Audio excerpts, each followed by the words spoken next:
Hi everybody, my name is Jens Larsen.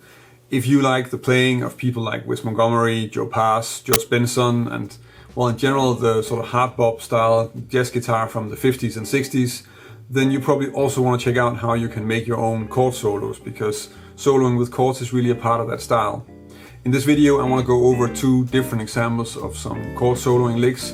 I'm going to talk about how you construct them, because very often I find that people who try to start working on chord solos get really overwhelmed by the fact that they have to learn a lot of voicings. So if we take a look at this first example, I think the main thing that you have to remember when you start playing chord solos is that you're not just playing chords and inversions, because that seems really abstract, and that's also not what we really hear. If we hear a chord solo that sounds nice, then we're hearing a melody that's harmonized that sounds good. So you still have to think in terms of melody and rhythm and the normal things that you would think about when you're actually soloing. What you really want to have is a vocabulary of voicings and a way of playing voicings so that you can think in melody while playing different voicings.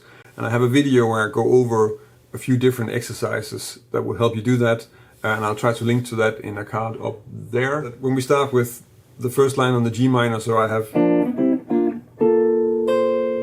this melody, and the first, so I'm playing voicings without a root, because otherwise it gets really heavy, and also it's very hard to play. So I keep it kind of simple when I'm playing on the middle string set, so the melody on the second string. I usually play 3-note voicings. Of course, if you check out Wes, he'll play a lot of drop 2 voicings, so he'll play a lot of 4-note voicings. But at the same time, you still want to keep it sort of compact and watch out that you don't get like a really boomy low end when you're playing. So the first part of it is of course just a G minor 7 without the root, so that's just this B flat major triad.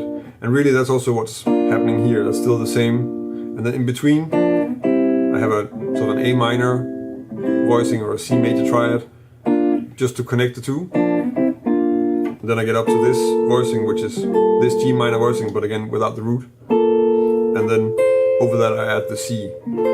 The way you want to think about this is if you play the melody without the chords, then the whole line sounds like this.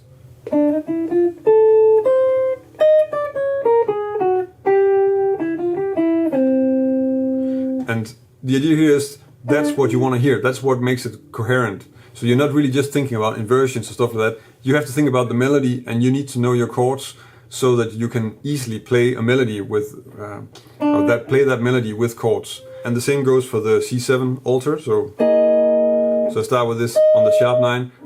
This is a voicing that you probably already playing.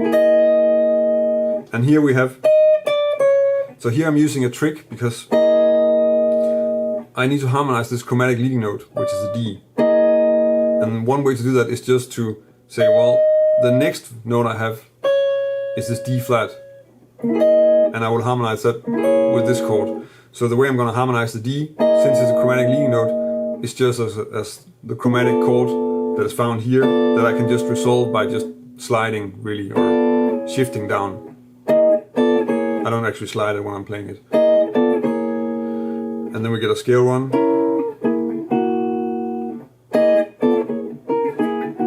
And that's again also just a way of playing the C7 altered scale.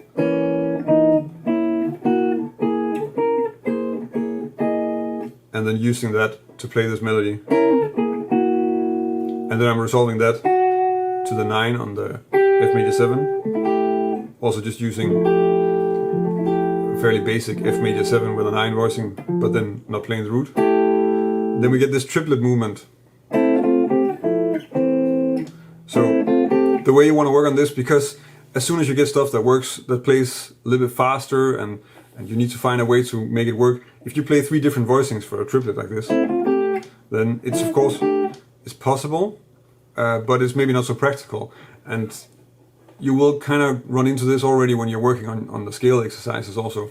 But you want to keep in mind that you want to find versions of the voicings so that you can play something easily. So if you have to play a triplet, an 8-note triplet like this, even in a medium tempo, then probably you want to do that with sort of a static chord under it whenever you can. And that works really well, or you want to have some other solution that will work well. There are other options, of course, available. And then I end the line just with this major 7 shell voicing, and then this F major 7 without the root.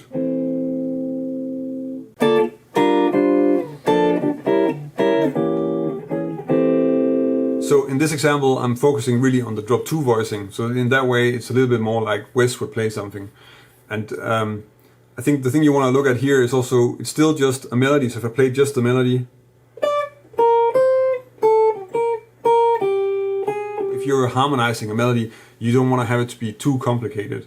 You can have occasional shifts, so you can have sort of larger intervals like fifths and sixths once in a while, but most of the time you have to be quite careful with it because it really messes up the voice leading and makes it difficult to really sound coherent, simply just because you have this large block that's moving under the entire melody. So really what you want to have is mostly going to be scale movements, so seconds, and maybe the occasional thirds. That's really what's happening here. So if you look at the first part of this line, so the G minor part, really what I have here is these voicings. So a B flat major 7, drop 2 voicing, which is also kind of like this G minor 9, this G minor 7 drop 2, and this version of it where it's an 11, which is both really standard voicings, you probably already know them. And then of course this G minor and a G minor 9 like this. So if I put those together in order, then what I have is these 5 notes. So I have these notes as melody notes. And really it will be quite useful for you if you want to start making lines, to just try and make some G minor lines with just this material. So instead of playing what I'm playing, you can just turn it into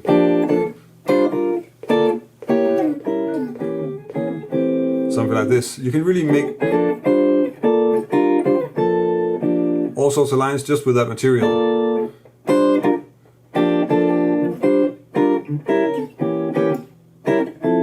And then in that way start making your own lines. Now of course I'm going on to the C7 and the F major.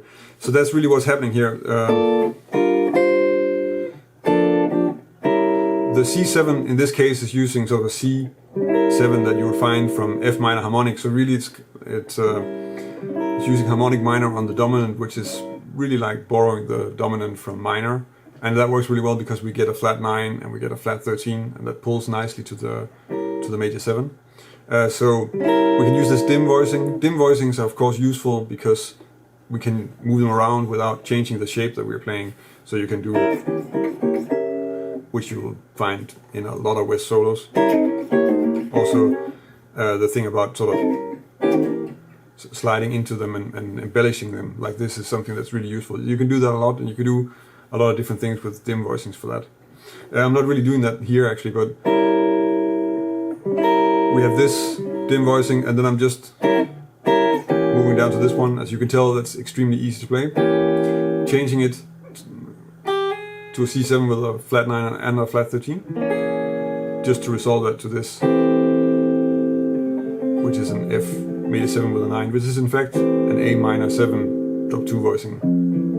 But like this, it's an F major 7 with a 9. So what you want to take away from this video is that you still have to remember that when you're playing a chord solo, you're playing a melody, and that's what you need to focus on. And you actually need to train the other skills involved, like finding the voicings and harmonizing the melody, as something that you can just rely on, that's kind of automatic. And of course you can do that in several different ways. You can check out the video that I linked to, or you can also just work on it like I talked about in the second example, where you just take a small area of the neck, find some voicings, and then really explore what melodies you can make. The important thing is that you keep in mind that it's just a melody that you have to harmonize, and it shouldn't be a chord solo consisting of a bunch of inversions and voicings. If you think about that while you're playing, you cannot really focus on playing music, and it's not going to sound that nice.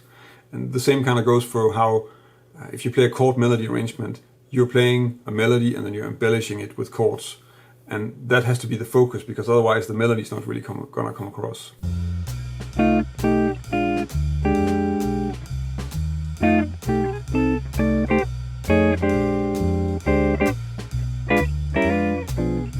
If this is the first time you see one of my videos and you want to check out more stuff on jazz guitar, then subscribe to my channel. I publish a lesson every Monday and Thursday, and I've been doing this for quite some time, so there's already really a lot of material on my channel. And if you're looking for stuff on arpeggios, scales, chord voicings, then probably my channel is something that you can find useful. If you want to help me keep making all these videos, then check out my Patreon page. I have a small community of people supporting my videos over on Patreon, and that's really what makes it possible for me to make all these videos, and I'm very grateful for that. And if you're supporting me over on Patreon, I can also give you something in return for your support. That's about it for this time. Thank you for watching, and until next time.